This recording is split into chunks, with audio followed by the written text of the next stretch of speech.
திரு அருணன், அவர் 13 point பட்டியலிட்டு இருக்கிறதா சொன்னீங்க. அதை வந்து எதிர்கட்சி தலைவர் எழுப்பணும் அப்படின்னு. பட் அதுல அவர் குறிப்பிட்டிருக்கிறதுல மெரிட்டே இல்லைன்னு பிறந்தல்றீங்களா? இல்லைங்க, மெரிட்டா டிமெரிட்டாங்கிறது கூட அடுத்தது. அதில் அதை சொல்றதுக்கு உண்மையிலேயே நம்ம ஆளுநருக்கு உரிமை இல்லை. உதாரணத்துக்கு சொல்றேன், குறு சிறு நடுத்தர தொழில்கள் பற்றி கண்ணீர் வடிச்சிருக்காரு அந்த 13ல் ஒரு பாயிண்ட். ஹரி, நான் கேட்குறேன், இந்த அமெரிக்க அரசு, அதுவும் ட்ரம்ப் அரசு வந்து சில விவகாரங்களுக்கு காரணமாக நம்முடைய பொருட்களுக்கெல்லாம் பயங்கரமா வரி போட்டிருக்கேன். அது ஏதோ முதல்ல ஆரம்பிச்சா இப்ப 500% வரைக்கும் வரிங்கிறாங்க. இத வந்து கடுமையா எதிர்த்து நம்முடைய பிரதம மந்திரி பேசி நீங்க கேள்விப்பட்டிருக்கீங்களா? இத பத்தி நம்ம ஆளுநருடைய பார்வை என்ன? குறு சிறு நடுத்தர தொழில்கள் மீது உண்மையிலேயே அவருக்கு அக்கறை இருந்தால், ஏற்றுமதி ஆகிற திருப்பூர் பனியன் பாதிக்கப்பட்டிருக்கு, கரூர் அங்க துணிகள் பாதிக்கப்பட்டிருக்கு, அதே போல ஈரோட்டில் பிரச்சனை. ஏன் அதை பத்தி பேசவே மாட்டேங்கிறாரு? உதாரணத்துக்கு சொல்றேன், அதான் இவருடைய இதுல நியாயம் இல்லை என்பது மட்டும், அதற்கான உரிமை இவருக்கு இல்ல. 2 வகையில இல்ல. ஒன்னு, ஆளுநர் இதை கிளப்பக்கூடாது, பாஜக வேணா கிளப்பட்டோம். 2வது, அதுவும் மோடி அரசை புகழ்கிற இவருக்கு உரிமை சுத்தமா கிடையாது. இன்னும் ஒரு முக்கியமான பாயிண்ட் ஹரி, நீங்களும் சொன்னீங்க, அதாவது இந்த மாதிரி கவர்னர் மாநில அரசு எழுதி தருகிற உரையை வாசிக்க மாட்டேன் அப்படின்னு வம்பு பண்றாரு, என்னென்னமோ சொல்றாரு. இதே போல குடியரசுத் தலைவர் மோடி அரசுடைய உரையை வாசிக்க மாட்டேன்னு சொன்னா என்ன ஆகும்னு கேட்டீங்க. அது பாருங்க, அவர் பாஜக அது ஊகம்ங்கிறாரு. நான் கேட்கிறேன், அது எப்படி ஊகம் ஆகும்? இப்ப பாஜக ஆளுகிற மாநிலங்கள்லாம் இருக்கு, ஆண்டுதோறும் துவக்கத்தில் கவர்னர்கள்லாம் உரை வாசிக்கிறாங்க. எந்த கவர்னருங்க பாஜக ஆளுகிற மாநிலத்தில் இந்த உரை தப்பு, இதை திருத்துன்னு சொன்னாங்க? இது ஃபேக்ட், வாழ்க்கை காமிக்குது. அப்ப பாஜக ஆண்டா அங்க ஆளுநர்கள் எனக்கென்னான்னு எழுதி தரதை வாசிப்பாங்க. பாஜக அல்லாத மாநிலம் கேரளான்னா தமிழ்நாடுன்னா வம்பு பண்ணுவாங்க. அப்படி என்றால் இதில் உண்மை அல்ல, மாறாக பாஜக அல்லாத கட்சிகளையா தேர்ந்தெடுத்தீர்கள்? தமிழ்நாட்டு மக்களே, கேரள மக்களே, உங்களை நாங்கள் பழி வாங்குகிறோம் பாருங்கள் எங்கள் கவர்னரை வைத்து என்கிற அடாவடித்தனத்தை மோடி அரசு செய்கிறது. இப்ப அதிமுக நண்பர் கூட முதல்ல நல்லா பேசிக்கிட்டே வந்தாரு, அடுத்தாப்புல சொல்லிவிட்டார் பாஜக காரர் மாதிரியே. மாநில முதலமைச்சரே, தமிழ்நாடு முதலமைச்சர் இதை விரும்புறாரியா? கவர்னர் வந்து வாசிக்காம போட்டுமியா? நான் கேட்கிறேன், உண்மையிலே வச்சுக்கோ, ஒரு வாதத்துக்கு, ஒரு அரசியல் நோக்கத்துக்காக நம்முடைய மாநில முதல்வர் அப்படி விரும்பினா அது ஒரு சதின்னு வேற சொன்னாரு பாஜக. அப்ப அந்த சதிக்கு ஏங்க நம்முடைய ஆளுநர் உடன்படுறாரு? முதல்வரின் சதிக்கு ஆளுநர் ஏன் உடன்படுறாரு? முதல்வரே, நான் வாசிக்காம போகணும்னா சதி பண்றீங்க, இந்தப்பா நான் வாசிச்சு காமிக்கிறேன். அப்ப இதுல பாஜக கூட்டணி, அதுல இருந்து என்ன தெரியுது? இதுக்கு நான் பதில் சொல்றேன் நேரடியா. அதுல இருந்து என்ன தெரியுது? இல்ல சதி செய்வது, ஐயா இருங்க நான் முடிச்சிட்டேங்க, நீங்க அப்புறம் என்ன வேணா சதி செய்வது ஆளுநர், சதி செய்வது அமித்ஷா, சதி செய்வது மோடி. அத வந்து கண்டிக்க அதிமுகவுக்கு மனம் இல்லை. அதுதான் ரொம்ப வேதனை. ஆனா கட்சி பேரு அண்ணா திராவிட முன்னேற்ற கழகம். இது படு சோகம். ஓகே, யார் முதல்ல வாய்ப்பு கொடுக்கலாம்?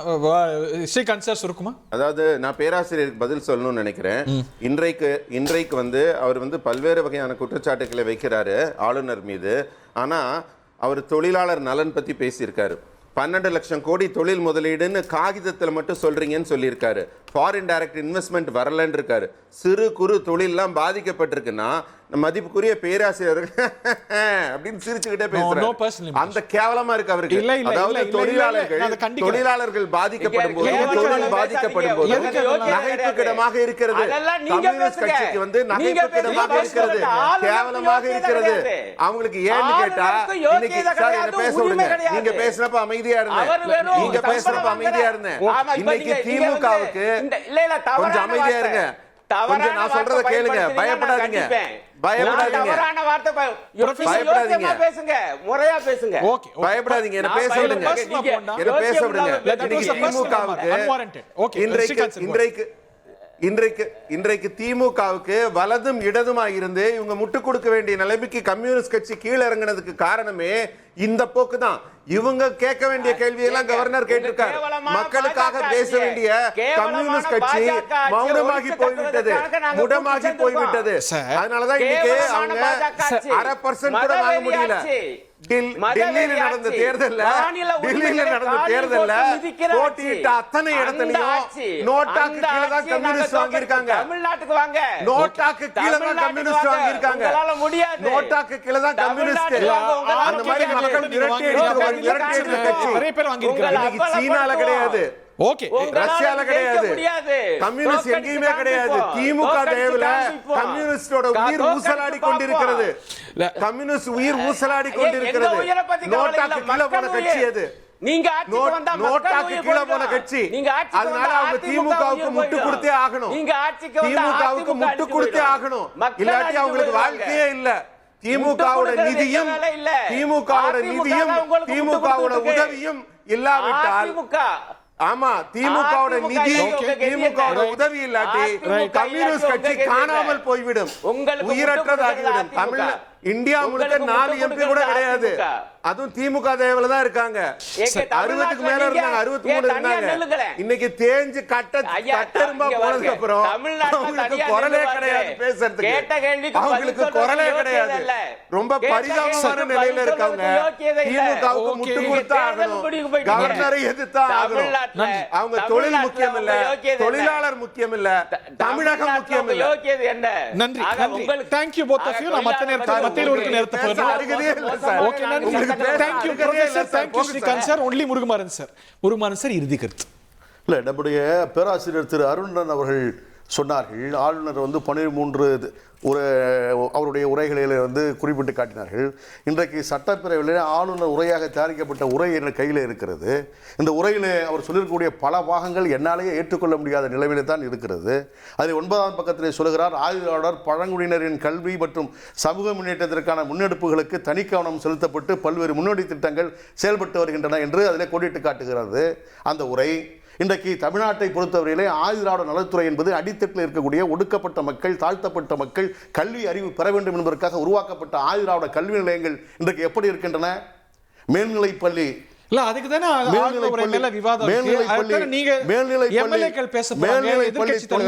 மேல்நிலைப் பள்ளிகளில் 22 பள்ளிகளுக்கு தலைமை ஆசிரியர் இல்லை. 108 உயர்நிலைப் பள்ளிக்கு 38 தலைமை ஆசிரியர்கள் இல்லை.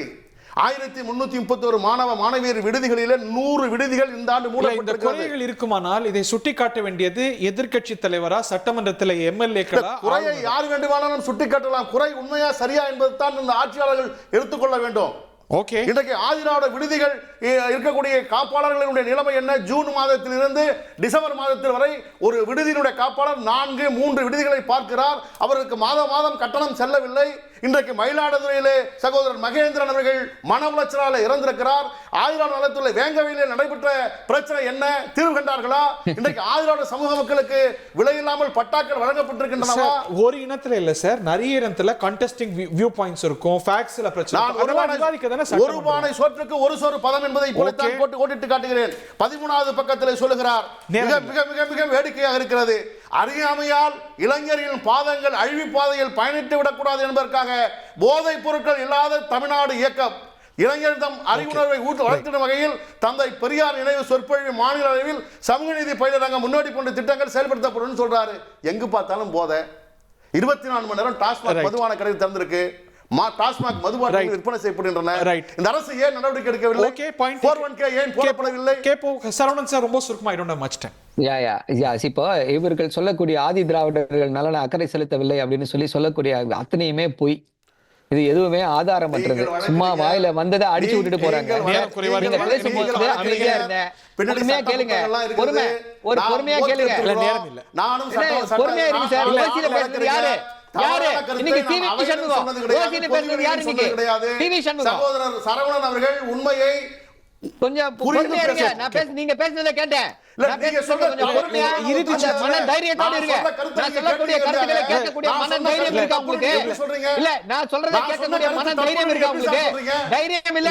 ஆமா, நீங்க சொல்லிட்டு இருக்கீங்க. ஆதி திராவிடர்களுக்காக செயல்படுத்தக்கூடிய திட்டங்களை யாரு செயல்படுத்தி நேரம் இல்ல, நேரம் இல்ல. திமுக அரசு செயல்படுகிறது போல இந்த திட்டங்களை ஒரே ஒரு சின்ன திட்டத்தை சொல்றேன் நான். ஒரே ஒரு சின்ன திட்டத்தை சொல்கிறேன். ஒரே ஒரு சின்ன திட்டத்தை சொல்றேன். அதாவது படிக்கப்பட்ட ஆதி திராவிட மாணவர்கள் வெளிநாடு சென்று படிக்க வேண்டும் என்பதற்காக நிதியுதவி லட்சக்கணக்கில் நிதியுதவி கொடுக்கக்கூடிய ஒரே அரசாங்கம் திமுக அரசாங்கம். அந்த எங்க போனீங்க நீங்களா? இல்ல அந்த டாபிக் இன்னும் இருக்கக்கூடிய இல்ல, பல போய் நேரங்கள்ல சொல்றது அத்தனையுமே போய். Thank you. சொல்றது அத்தனையுமே போய். நன்றி. அத்தனையுமே